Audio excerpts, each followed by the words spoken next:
Hi there, and welcome to Hyundai Power Products. My name's Adrian, and today we're going to look at the HYSC210 Scarifier. Scarifying works by removing moss, weeds and thatch, allowing sunlight to reach the grass roots and preparing the lawn for grass seed. The cartridge rotates and the spring tines effectively rip the unwanted organic matter and collect it into the 45-litre grass bag for emptying. Scarifying is best suited to the spring and autumn months. On the other side of scarifying is aerating, and you will find that the aerating blades are fitted to your machine at present. Aerating is an efficient way of getting moisture and oxygen deep into the soil and encouraging drainage when conditions are wet.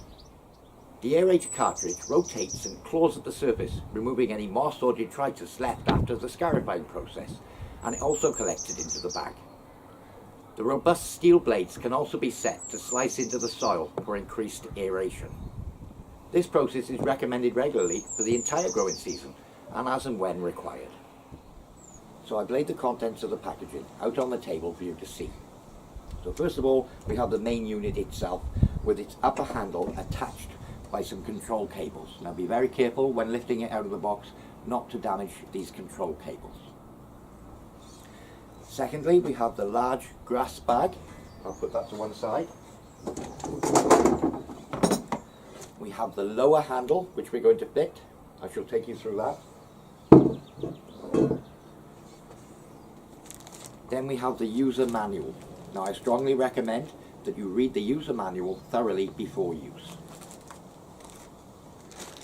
There is a small bag with the nuts and bolts that you're going to need for assembly. And the unit does come with a spark plug spanner. Finally, in a separate box, we have the Scarifier blade. Now the unit is fitted with the aerating knife blade as it arrives to you, and you can fit obviously the Scarifier blade, and there is a separate video on how to do this. And that's the contents of your packaging. So the first thing we're going to do is to fit this lower handle. We're going to need these two short bolts with the nuts that are in the packet and two of the bolts with the black knobs, and you will also need a 13mm spanner or socket for this. So on the one side of the lower handle you will see this pigtail. This needs to go on this side of the machine, the right hand side from the operator position. So I'm going to place the handle down on the bench here, and I'll take one of the short bolts, pass it through from the outside of the machine to the inside, and just loosely fasten the nut on the inside. So I'll do exactly the same on the other side. Pass the bolt through from the outside, through the hole, and loosely fasten the nut for the time being. So now we can take one of the longer bolts with the black nut, just take them apart, lift the handle up into the approximate position. Now for the taller operator you could put this bolt in the lower hole. For the shorter operator such as myself, you can put the bolt in the higher hole. Okay, so again, washer on and the nut screwed on the inside.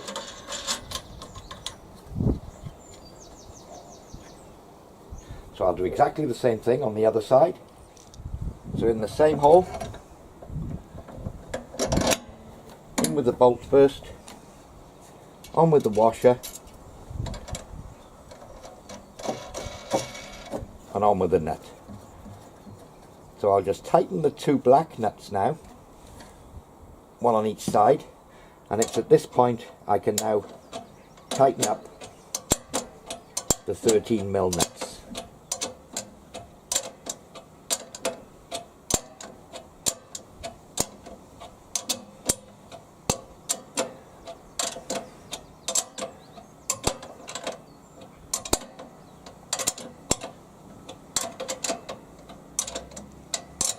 There we are. There's no need to over tighten these as that may crush the pipe, but as long as they're nice and firmly tight so that the pipe is fully clamped to the black bracket. So next we're going to fit the upper to the lower handle. Again, being very careful with the control cables not to snag them. I'm going to put one of the remaining bolts from the inside to the out over there, and just locate that over the hole. I'll just bring this handle down into the same position, take another bolt from the inside, line up the holes, put the bolt in position. I can just hold the handle there, and again, bit of nut and washer onto the outside this time. Exactly the same on this side, on with the washer, and tighten up the nut. And that's the upper handle fitted. A little bit of tidying up now. I'll just pull these little clips off the bar and place them neatly over the cables. That's that one in place, and the same on the other side. Little plastic clip again. Just bring the little cable over here out of the way, and that's perfectly safe now and isn't going to get damaged. One thing I will show at this point is that the cables are passing over the top of this bar. If you have them passing underneath, when you fold the handles over, you're likely to damage them by pulling them around the bar. So in this configuration, if I just loosen off the black knobs, if you fold the handle up, you're not going to damage the cables. So the next step in the procedure is to put engine oil and petrol in your machine. Now it's vitally important that you do add engine oil, as it's shipped to you with no engine oil in it. It does have a low oil protection circuit, however we do need to put engine oil in the engine. Any 15W40 or SAE30 petrol engine oil would suffice. However, I'm going to use this 4-stroke SAE30 petrol engine oil, which is specially recommended for Hyundai Power Products. And this oil is readily available from our parts department. To fill the engine oil, we need to remove this plug. By turning it anti-clockwise, we can remove the plug. Now we need to fill with engine oil until the oil level reaches the weir point of this hole. Theoretically, so we can't get any more in without it overflowing back out again. So at the bottom edge of the threads here, we want to come up to that level. So I've got some of the engine oil in a suitable jug here with a pouring spout, but a funnel and a piece of pipe would do just the same job. So I'm just going to slowly start filling the engine oil. Not rushing it, just giving it time. And I'm going to check the oil level periodically.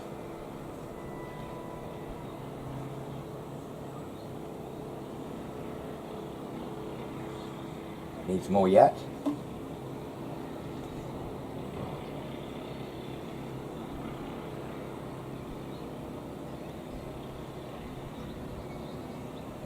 And as you can see, I've got a piece of paper towel here, just in case I should spill any. So yeah, more. So there we are, it's topped up now, and it's right up to this point here. And now I can replace the plug. Again, turning in clockwise and securing it firmly. Now there is another identical plug on the back of the engine. We don't need to worry about that.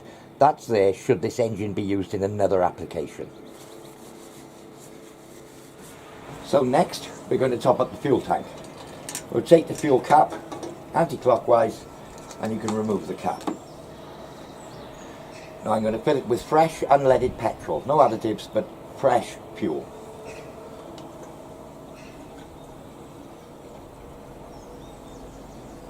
I've got half a litre or about 3/4 of a litre here, should be enough for my purposes.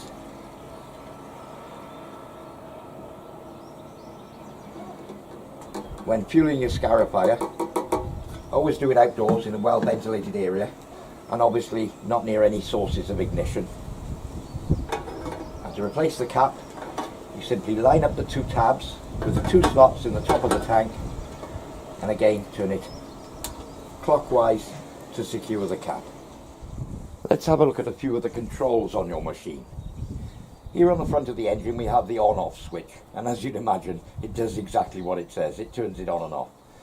In the off position, obviously the engine won't start. You need to turn it into the on position to start the engine. And again, when you finish with the unit, you can turn it off here. Also on the handlebars, we have this lever here which engages the cut. So when it's back here in its present position, that lifts the Scarifier up and it won't cut anything. When you want to engage the cut, put the lever forward, that will drop the scarifier and it will start cutting. So that's disengaged from cut, and slide the lever forward. As you can see, the scarifier would drop down and commence cutting. To stop cutting, pull the lever back and it all rises up to stop the cut. 3 further controls for the engine. Obviously here we have the recoil itself. This upper lever is the choke lever. That would be choke on, that would be choke off. So for a cold start, we would need the choke to the left. That's the choke on. And once started, we would push it to the right. Again, the lower lever is the fuel tap. To the left is off, to the right is on. When storing your machine, always switch the fuel to the left, the off position. To fit the grass bag to your machine, you will see your grass bag has 2 hooks. And on the mower, there are 2 little slots, one either side. So to fit the bag, you just slot the bag into the slots and close the flap. And that's it. So let's look at a cold start. First of all, we would need to turn the engine on the red switch. We need the fuel on, that's to the right, and we need the choke on, that's to the left. Okay. We also need to pull the OPC lever back. Done. I've got the scarifier in the up position, obviously, as I don't wish to scarify my deck. And then I can pull the recoil until I feel resistance. There. Go back in and start the machine.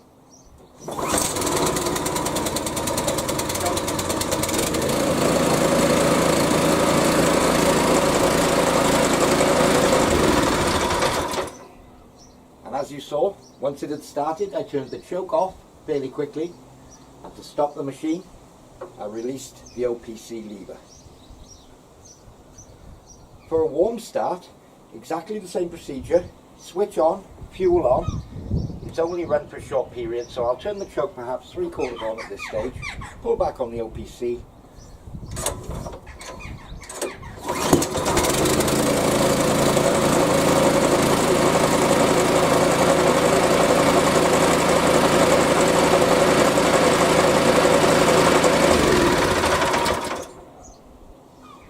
And that's a hot and cold start on your scarifier. Well, I do hope you found this demonstration useful. For more information on this or any of our other products, visit www.hyundaipowerproducts.co.uk. I've been Adrian, and happy gardening.